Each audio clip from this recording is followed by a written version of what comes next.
வணக்கம். 4 மணி செய்திகளை தொகுத்து வழங்குவதற்காக நான் ஆர் தேவப்பிரியன். இந்த நேரத்திற்கான தலைப்புச் செய்திகளை பார்க்கலாம். 9 மாவட்டங்களின் ஆட்சியர்களை மாற்றி தமிழ்நாடு அரசு உத்தரவு. திண்டுக்கல், திருவள்ளூர், தருமபுரி, கிருஷ்ணகிரி மாவட்டங்களுக்கு புதிய ஆட்சியர்கள் நியமனம்.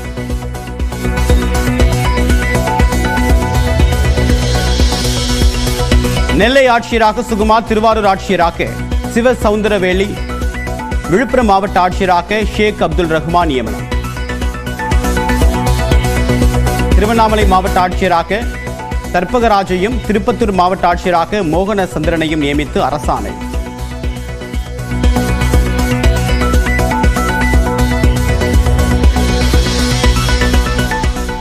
திமுக ஆட்சியில் 7132 கோடி ரூபாய் மதிப்பிலான 7400 ஏக்கர் கோவில் நிலங்கள் மீட்பு.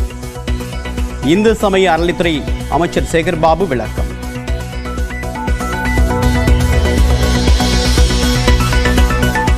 அதிமுகவிலிருந்து தமிழக வெற்றிக் கழகத்திற்கு சென்று நிர்மல்குமார் துணை பொதுச் செயலாளராக நியமனம் என்று தகவல். தமிழக வெற்றிக் கழகத்தில் 3 துணை பொதுச் செயலாளர்களை விஜய் நியமிக்க இருப்பதாகவும் தகவல்.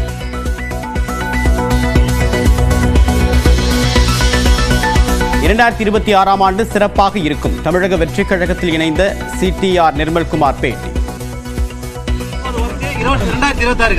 கண்டிப்பா சிறப்பா இருக்கும். 2020 உண்மையிலே ரொம்ப சிறப்பா இருக்கும்.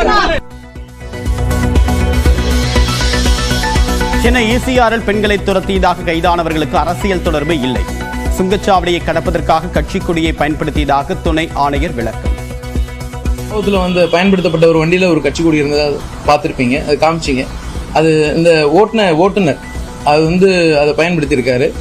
அது தன்னுடைய ஒரு பார்க்கிங் லாட்டை யூஸ் பண்ணுறதுக்கும் இந்த டோல்கேட்ஸ் இதெல்லாம் அவாய்ட் பண்ணுறதுக்காக தான் அது பயன்படுத்தின மாதிரி தெரியுது. அவர் எந்த ஒரு கட்சியோடும் அது தொடர்பு இருக்கிற மாதிரி எந்த விதமான புலன் விசாரணை தெரிய வரல. ECR சாலையில் இரவில் பெண்களை துரத்திய வழக்கில் கல்லூரி மாணவர்கள் 2 பேர் உட்பட 4 பேர் கைது. பாலியல் சம்பந்தமாக துரத்தவில்லை என்று காவல் துணை ஆணையர் கார்த்திகேயன் விளக்கம். அந்த சம்பவத்தில் ஈடுபட்டது ஒரு 7 பேர் அப்படின்னு தெரிய வந்தது. அந்த 7 பேரில் இப்போ 4 பேர் கைது செய்யப்பட்டிருக்காங்க. இன்னொரு 3 பேர் கைது செய்யப்பட வேண்டியது இருக்கு. பாலியல் ரீதியாக அப்படி துரத்துறாங்கன்னு அப்படின்னு ஒன்று இது வரைக்கும் புலன் விசாரணை அப்படி ஒன்றும் வரல. இப்போதைக்கு கைது நடவடிக்கை எடுக்கப்பட்ட 4 குற்றவாளிகள் எடுத்திருக்கோம். அவங்க அது மாதிரி ஒன்றும் கருத்துக்கள் இல்லை. எங்கள் புலன் விசாரணை அப்படி இருக்க மாதிரி இல்லை. கலவரத்தை தூண்டும் வகையில் பேசல் உட்பட 3 பிரிவுகளின் கீழ் ஈரோட்டில் சீமான் மீது வழக்கு பதிவு. வெடிகுண்டு வீசுவன் என்று தேர்தல் பரப்புரையில் பேசி இருந்த நிலையில் பாய்ந்த வழக்கு. அரசு நிலங்களில் உள்ள கட்சிகளின் கொடிக்கம்பங்களை வரக்கூடிய ஏப்ரல் 28ஆம் தேதிக்குள் அகற்ற உயர்நீதிமன்ற மதுரை கிளை உத்தரவு. தலைமை செயலாளர் நீதிமன்றத்தில் உறுதிப்படுத்த வேண்டும் என்றும் ஆணை. புதுக்கோட்டையில் கொலை செய்யப்பட்ட சமூக ஆர்வலர் ஜகபர் அலி உடல் தோண்டி எடுக்கப்படுகிறது. திருமயம் வட்டாட்சியர் முன்னிலையில் போலீசார் பாதுகாப்போடு உடல் தோண்டி எடுக்கப்பட்டு எக்ஸ்ரே எடுக்கப்படுகிறது.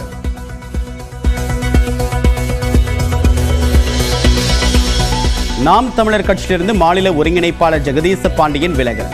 வலதுசாரி சிந்தனையுடன் செயல்பட முடியாது என்று அறிக்கை. குடியரசுத் தலைவர் உரையுடன் தொடங்கியது நாடாளுமன்ற பட்ஜெட் கூட்டத்தொடர். உலகளாவிய புத்தாக்க மையமாக இந்தியாவை மாற்றுவதே இலக்கு என்று திரௌபதி முர்மு திட்டவட்டம்.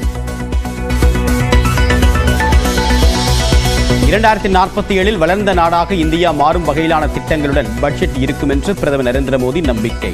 மத்திய மாநில அரசுகள் ஒருங்கிணைந்து செயல்பட வேண்டும் என்றும் வலியுறுத்தல்.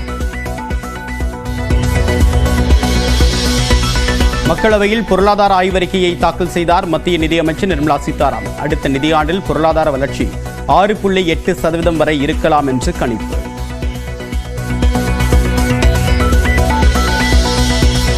வடசென்னை பகுதியில் 6350 கோடி ரூபாயில் 252 வளர்ச்சிப் பணிகள் மேற்கொள்ளப்படுவதாக முதலமைச்சர் மு க ஸ்டாலின் தகவல். ஓராண்டுக்குள் அனைத்து பணிகளையும் முடிக்க அறிவுறுத்தப்பட்டிருப்பதாகவும் பேட்டி. 252 பணிகளில் 30 பணிகள் முடிக்கப்பட்டிருக்கு. முழுமையா 166 பணிகள் நடந்துகிட்டு இருக்கு. விரைவில் அந்த பணிகளும் முடிவடைய இருக்கு. ஆக இந்த ஓராண்டு காலத்திற்குள்ள எல்லா பணிகளையும் முடிக்க வேண்டும் என்று சொல்லி நான் எல்லா துறைகளுக்கும் துறைகளுக்கு அறிவுறுத்தி இருக்கிறேன். பெரியாரை மரியாதை குறைவாக பேசுபவர்களுக்கு மரியாதை கொடுக்க தயாராக இல்லை. தலைவர்களுக்கெல்லாம் தலைவர் பெரியார் என்று முதலமைச்சர் மு.க.ஸ்டாலின் விளக்கம். பெரியாரை மரியாதை குறைவாக பேசக்கூடியவர்களுக்கெல்லாம் நான் மரியாதை கொடுக்க தயாராக இல்லை. ஏன்னா பெரியார் தான் எங்களுடைய தலைவர். எங்கள் தலைவர்களுக்கெல்லாம் தலைவர் அவர் தான். அதனால அதை நாங்கள் பெருசுபடுத்தல பொருட்படுத்த தேவையில்லை.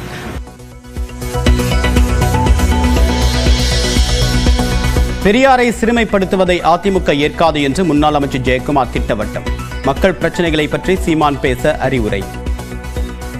பெரியாரை சிறுமைப்படுத்த வேண்டும் என்ற அந்த ஒரு கீழ்த்தரமான எண்ணத்தை எந்த நிலையில் அனைத்து இந்திய அண்ணா திராவிட முன்னேற்ற கழகத்தை பொறுத்து அனுமதிக்காது. அதற்குரிய அந்த கண்டனத்தை எங்கள் இயக்கமும் சரி, அதே போன்று பொதுச் செயலாளரும் சரி, நானும் பொதுச் செயலாளர் அந்த அறிவுரையில் பல ஊடகங்களில் நானும் அதை தெளிவுபடுத்தியிருக்கேன். ஒரு பெரியாரை சிறுமைப்படுத்த வேண்டும்.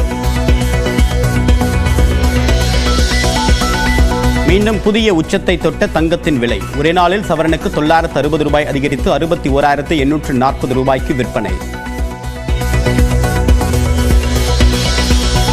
ரஞ்சி கோப்பை கிரிக்கெட் தொடரில் 6 ரன்களுக்கு ஆட்டமிழந்த விராட் கோலி. மைதானத்திலிருந்து கிளம்பிய ரசிகர்கள்.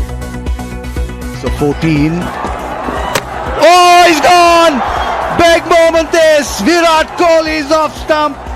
Knocked back. Sweet revenge this for Sangwan. And Delhi lose that. தமிழக வெற்றிக் கழகத்தில் இணைந்த நிர்மல்குமாருக்கு துணை பொதுச் செயலாளர் பதவி வழங்கப்படும் என்ற தகவல் வெளியாகியுள்ளது.